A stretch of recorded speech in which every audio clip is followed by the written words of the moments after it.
home is fun. Hey guys, I'm Michael. And I'm Naho. And this is English at home is fun. Hey Naho, good to see you today. Yeah, how are you, Michael? I'm doing absolutely super today. And how about you? Well, I'm doing great today. And you know what? Today, it's June, and it's 2018, right? The month of June. Do you know what that means? I don't know. It was 1 year ago that we started, you and me, and that other lady in your house. It was 1 year ago that we started the English at Home is Fun podcast. Yeah, I remember now. Yeah. I kind of remember the time that my mom told me why I even started the English at Home is Fun going on. That's right. So, this podcast kind of started because of you, actually. Well, actually, I was just luckily born where it was somebody who was thinking about doing the English at Home is Fun, so apparently I'm nothing special. No, but my mom is some. Well, no, but I think both of you guys are special. I mean, this all started, and in case some of the listeners didn't get a chance to hear our first episode a year ago, at the end of 2016, I connected with your mom on Instagram. Yeah. And there was a video of you, and you were saying something like, hi, my name is Naho. I live in Japan. My parents are Japanese, but I speak English, and I want to have somebody to speak English with. And I thought, wow, who is this little girl who speaks English so awesomely and amazingly? And then... Well, but... Yeah. It was just my luck. I was just born to somebody who just decided doing the English at Home is fun, so... And to tell the truth, Michael, I think that you were absolutely part of the English at Home is Fun about discovering us. I don't know. If we didn't met you, I don't think that we will have ever started a podcast or literally anything practically like that. Well, you started studying English when you were a tiny little baby. And then when I met you in Japan last January, that was January of 2017, we met near your hometown. And then I just talked to your mom. I said, I think it would be cool to share with the world this story of Naho, who doesn't have a passport. Well, now she does. But at the time, never left her country, never, went to an English-speaking country. Both of her parents are Japanese, and yes, she's fluent in English. And that's an amazing story. And for the listeners who, maybe some of our new listeners who don't know that is the story, right? Like, you've never left your country, and your parents are Japanese. Yeah. Well, the first place about when we talk about... why my mom even just started this thing called English at Home is Fun is actually, English is getting more and more harder, and it is a fact, it is a real fact that the kids that are in junior high school, I guess, just most of the kids just hate English. Right, because they think that English is just a school subject like math or science or social studies. Yeah, I guess it's kind of like worse. Well, I guess that I just read in a lot of stories that everybody hates math, Right, that's the common Yeah, but I feel like that English is actually worse than math in the kid's brain and something like that. I don't want to say I agree with you, but I have to agree with you because I've heard that from kids. Like, I got to study English. Well, English is actually something that you just have to just remember. And there's nothing that in math you just have the time to you have to think about. In English, you don't have to think about anything. All you got to do is to remember. So how do you remember English? Like, what's your technique? Because sometimes when we chat, I hear you use words that you've never used before or phrases you've never used before. So how are you building up your vocabulary like that? How are you building up your English? First of all, say from the very beginning, I was born. And, my mom started talking to me with English. And first of all, English came to my mind more than Japanese. So your mom spoke to you in English, and as little baby Naho, you were listening to English and you were absorbing English. Yeah, so somehow I was kind of like a baby living in Japan, but sort of a baby living in America. Oh, I see. Oh, that's interesting. Or living in an English country. And what's your thought about books? Did you guys read a lot of books together? Of course, we didn't just read like fat books. We just read a lot of thin picture books. Right. That Like, makes sense. I like to read some thin picture books. Like something like exactly American 2 years old toddler kids will like to read and something like that. Oh, I see. Okay. Yeah. So you had a lot of little books. I kind of grew up like an English country toddler. Oh, I see. Okay. So your mom was speaking to you in English. You guys were reading English picture books, and then that kind of progressed to what, like Dr. Seuss? Something like that? That time, I didn't absolutely know. I can say the tongue twister of Betty Butter. Betty Butter brought some butter, but she said the butter's bitter if it bitter. That thing, Mom bought me a Mother Goose CD. Okay. And she just put it on all the time. I was just hearing it, not because that I requested it. Right. Well, my mom was just putting the CD over and over again and something like that. And Mother Goose was one of my favorite songs. Oh, okay. Yeah, that time. And I've always heard the Betty Butter brought some butter, but she said the butter's bitter.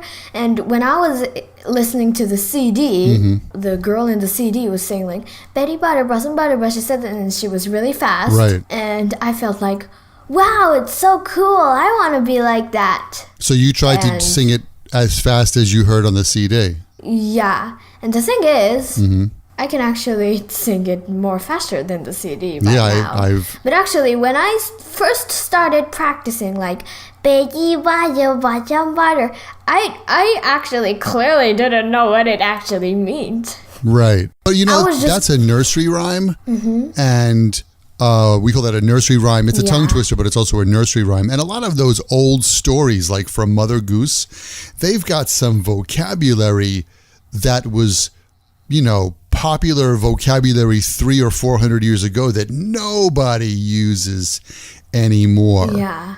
And so, even as a 3 or a 4-year-old child, what was the one with you said something in the dame and... Cock-a-doodle-doo, cock-a-doodle-doo, my dame has lost her shoe. My master my dame... Yeah, I don't know. Yeah, so that's another Mother Goose rhyme. My dame has lost her shoe. And, dame means like my woman or my girlfriend or my lovely woman. And, that's a word from the 17th century.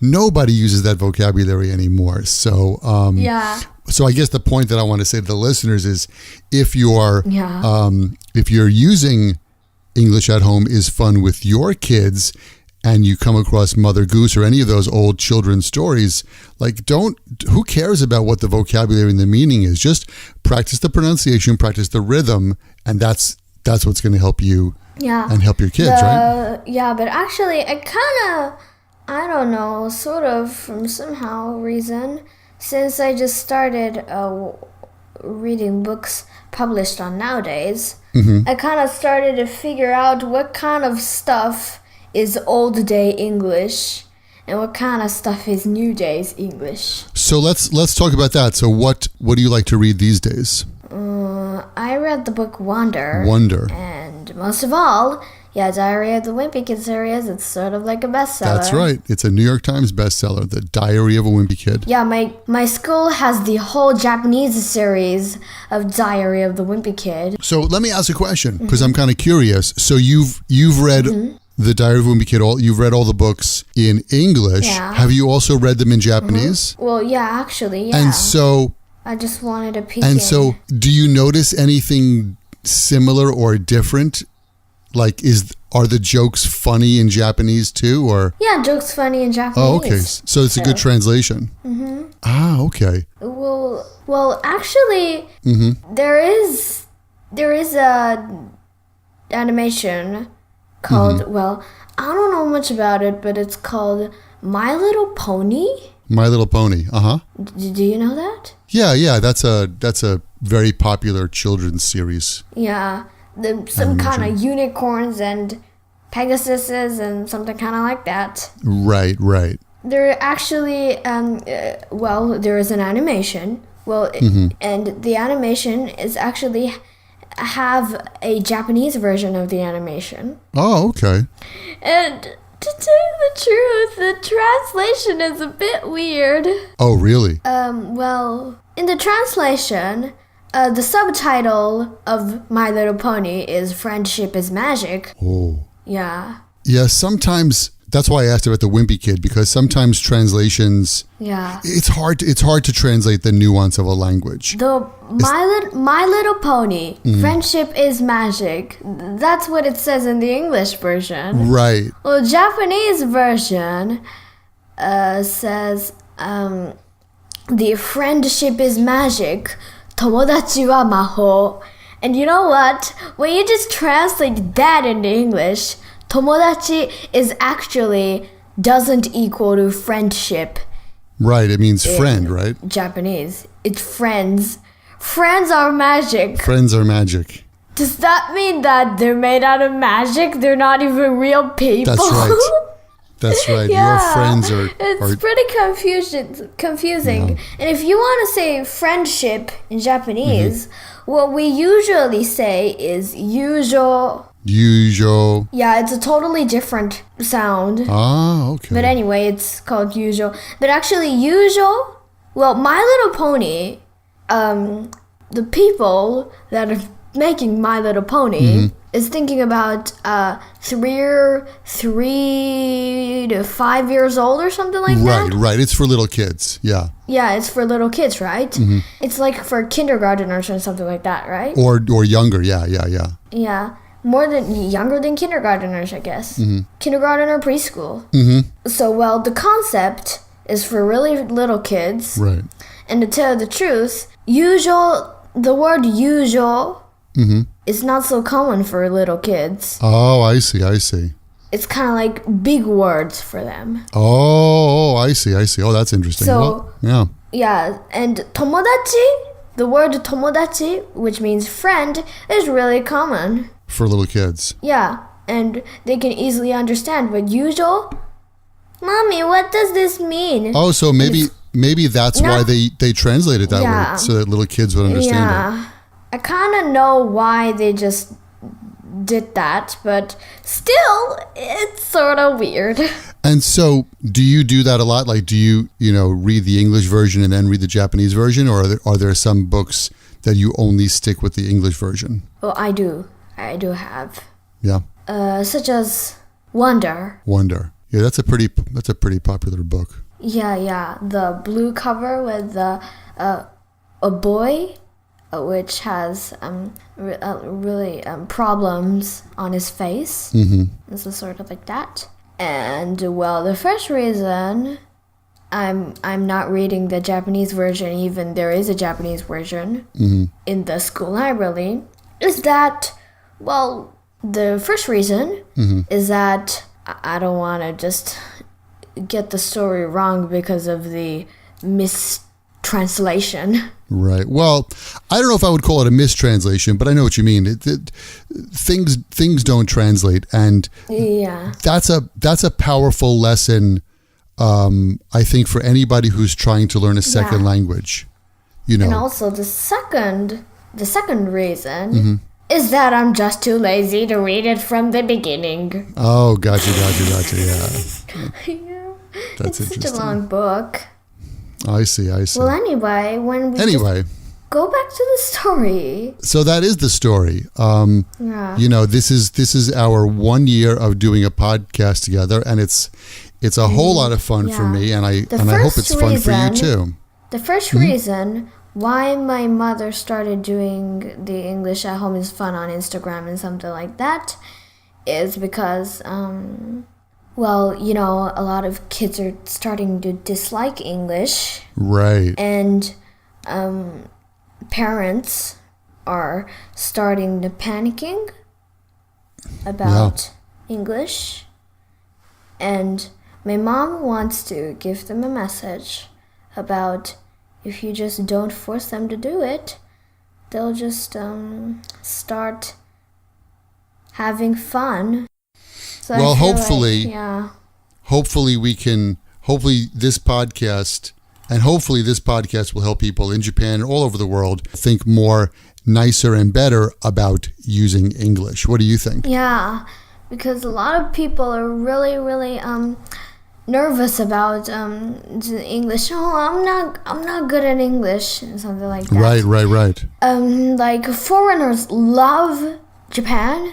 The food is delicious. It's so safe. Amazing there. Safe country.